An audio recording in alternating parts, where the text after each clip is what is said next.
شاه رفته، مملکت شاپور میخواد چه کار؟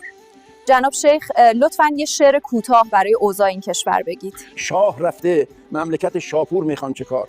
کله بیمو گل سرشور میخوان چه کار؟ آن که سهم فارغ التحصیلیش بیکاری است، انتخاب رشته و کنکور میخواد چه کار؟